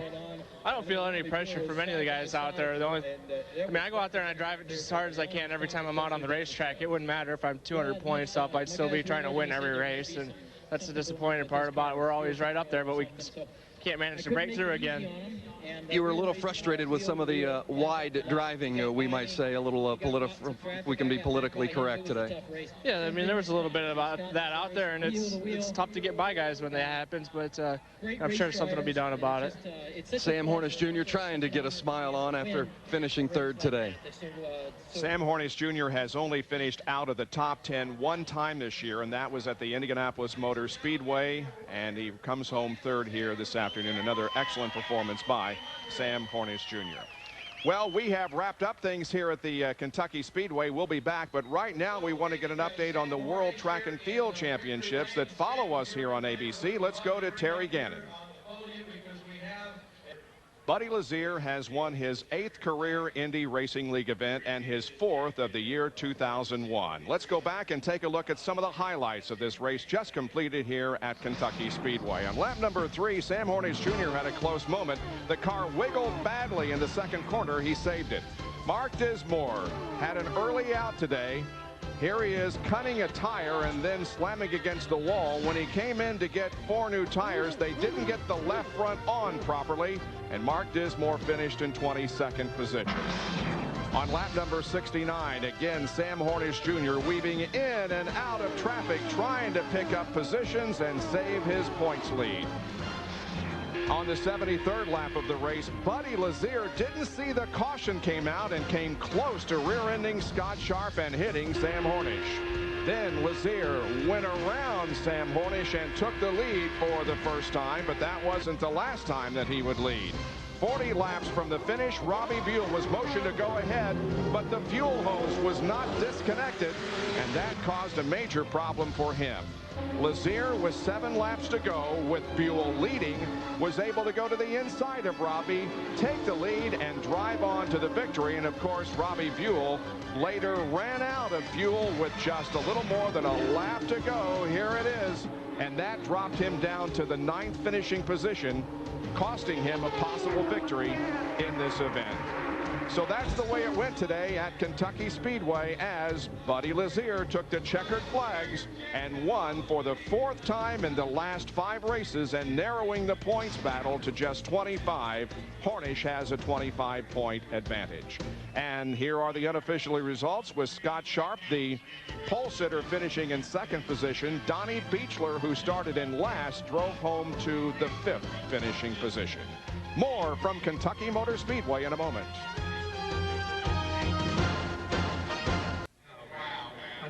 Billy Boat and his wife Andrea, as Billy finishes 6th today, his 7th top 10 finish of the season, and for a while it looked like you were going to be a contender to win, and then that last pit stop, seems like from that point on something went away. What happened? Yeah, we had, the Curb Records car ran great all day. My guys did a great job. After that pit stop, I think we'd been hammering a rev limiter all day long. We had it really too short of a gear in the car all day. And, the motor just started to lay down a little bit. I think it just running that hard on the rev limiter all day just caught up with us. The guys did a great job. My car was great all day. I had a fantastic setup, but a little bit too short of gear, and it just caught up with us at the end. But they knew we were there, so we'll be back next time. Yeah, congratulations on another strong run. Billy Boat. Bob, Larry?